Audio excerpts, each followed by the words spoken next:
दरभंगा के समाहरणालय सभागार में जिला पदाधिकारी राजीव रोशन के निर्देशानुसार अपर समाहर्ता राजस्व नीरज कुमार दास की अध्यक्षता में बाल श्रम निषेध विषय पर जिला स्तरीय टास्क फोर्स की एक दिवसीय बैठक आयोजित हुई। बैठक में बाल श्रम से संबंधित सभी हितधारकों के साथ साथ टास्क फोर्स के जिला स्तरीय पदाधिकारी उपस्थित हुए। उपस्थित सभी पदाधिकारियों एवं गणमान्य व्यक्तियों को श्रम अधीक्षक किशोर कुमार झा के द्वारा स्वागत करते हुए बाल श्रम के क्षेत्र में की गई उल्लेखनीय कार्य के बारे में विस्तार से बताया गया।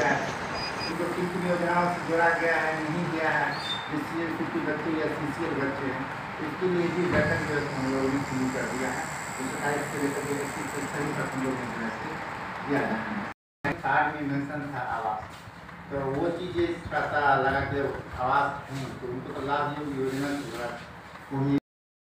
अच्छा से जो है अगर उसको प्रोफेशनल ट्रेन किया जाए लोकल स्तर पर तो ज़्यादा अच्छा रहेगा। और हाल फिलहाल हम इसमें कार्यक्रम उन्मूलन के लिए विभाग का निर्देश था। निर्देश के आलोक में जो है बैठक किया गया है, टास्क फोर्स की बैठक की गई है। इसमें जिला परिषद के माननीय अध्यक्षा और श्रम प्रवर्तन पदाधिकारी, सभी प्रखंड श्रम पदाधिकारी और अन्य स्टेक होल्डर सारे लोग उपस्थित हुए। सरकार का जो एजेंडा है उस एजेंडा पर हम लोग बातचीत किए सारे लोगों के साथ मिल करके। सभी के तरफ से बहुत सकारात्मक सुझाव आया। उस सकारात्मक सुझाव पर हम लोग पहल करेंगे। इसी के संबंध में चर्चा हुई। क्या उद्देश्य कार्यक्रम का सर?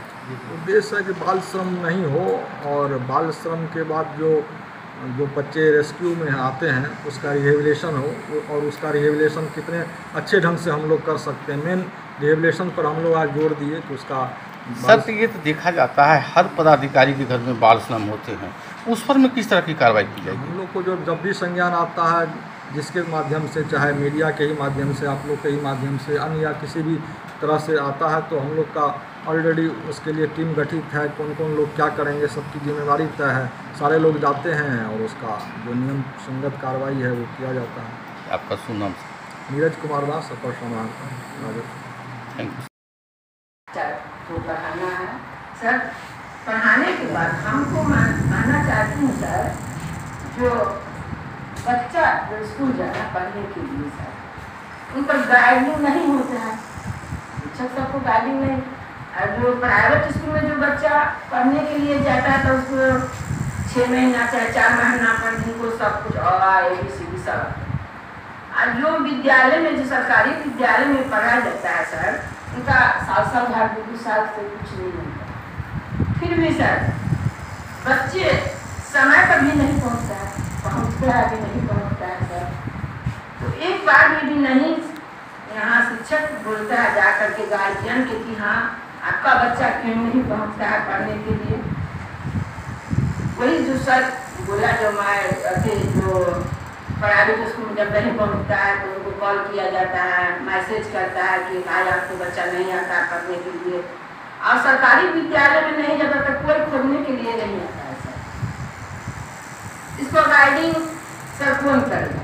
सिर्फ गार्ड टीचर और शिक्षक जो होता है अपना बैठ करके बच्चे रहता है अपने कोई जो अपना जो मोबाइल अगर बगल वगैरह देखते रहता है। हमको देखिए बगल का भी स्कूल का हाल वही है, अपना देखते रहते बच्चा सर स्कूल भीतर में रहता है, क्या पढ़ता है नहीं पढ़ता है, उसमें कोई गाइड नहीं करता है सर। तो मैं यही आप जानते हैं कि लेबर डिपार्टमेंट की ओर से बाल श्रम के विरुद्ध लगातार कार्रवाई की जा रही है, लेकिन सिर्फ कार्रवाई करने से काम नहीं चलता है।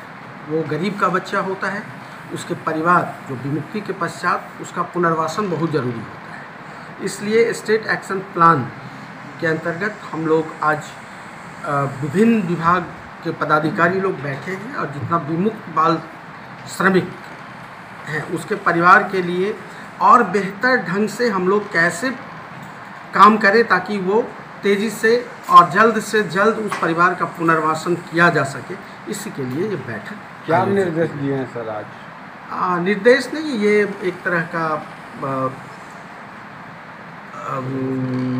समीक्षा बैठक था, टास्क फोर्स का बैठक था कि आगे हम लोग कैसे काम करते रहे और आगे हमें कैसे काम करना है। इस पर विचार विमर्श हुआ है, इसका प्रोसीडिंग बनेगा, निर्णय लिया जाएगा और बेहतर आप लोगों की तरफ से भी जो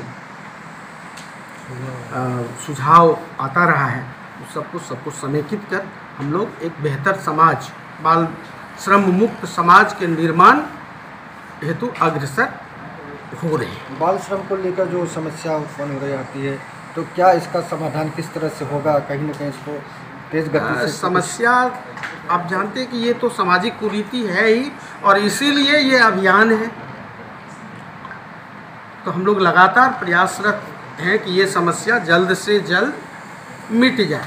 क्या शुभ नाम हुआ सर? मेरा नाम हुआ किशोर कुमार झा, श्रम अधीक्षक दरभंगा।